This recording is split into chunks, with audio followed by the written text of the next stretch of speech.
Hey guys, this is Big E coming to you from Big E's Car Garage. Before we go any further, be sure and hit that like and subscribe button. We're going to get back to talking about my car and the transmission. So guess what? The transmission is out of my car. It was a little bit of a job, not too bad. So all of you guys that are thinking about taking the transmission out of your '03 Mustang GT, trust me, you can do it. I had everything broke down into steps as far as how I wanted to do it. My first thing was getting the exhaust off, so I had to cut my exhaust off since the X pipe is welded all the way through. It doesn't bolt up. It only mounts at the back by the mufflers and it's mounted to the headers, so I cut it right behind the H pipe. Next step was to move the restarter. I know that the 3-bolt starter on the Mustang GTs, I've heard, can be a pain. And not saying it was the easiest, but it is possible. Guys have several methods of how they do it. A lot of guys say take an extension or several extensions and go through the front of the K-member. Yes, you can do that, but what I found was the easiest was the little $19 low-profile swivel ratchet that I found at Harbor Freight, and I removed the right front wheel. I had to drop the exhaust down anyway, so I went right through the frame and the top of the back side of the K-member, which you can see those top 2 bolts pretty easy, so it made it pretty easy. I didn't have to take the start all the way out. I just unbolted the 3 bolts and dropped it down. My next step was removing the transmission, in which I just made sure, first of all, I drained all the fluid out. I did build the jack stands that I showed you guys, got the car up on it so I had enough clearance to get it out. And after that, it was just a matter of removing the transmission lines, disconnecting everything, removing my torque converter bolts, which definitely is a tight fit. I mean, you have to have a low profile socket to get in. Once you break those loose, you can actually take your 9/16 box wrench and finish taking those torque converter bolts out. And of course, there's 4 of those.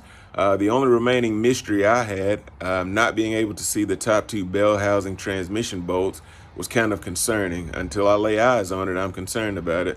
But as the guys had mentioned, once I was able to remove my support member and lower the tail shaft of the transmission down, I was able to see those top 2 bolts.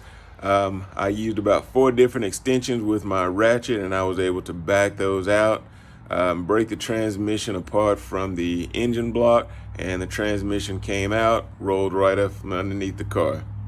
Just doing a little walk around, guys. You can see my car is up on the jack stands that I built out of 2x4s. I had plenty of clearance, and they were safe. I did have jack stands underneath to further support. You can kind of see the space that I had up underneath the car. Over here is the old 4R70W transmission that I removed. Transmission has 143,000 miles on it. So again, I'm probably gonna go with an upgraded built one, most likely from ATF Speed. Guys can see, even though I did drain the transmission fluid out, I thought it was a good idea. As you lower that tail shaft, I just wrapped a Ziploc bag around the end just to keep transmission fluid from going all over my garage floor. Disconnected the shift over here. I did have a transmission temp sensor in here, although the next one I do want to put in the pan.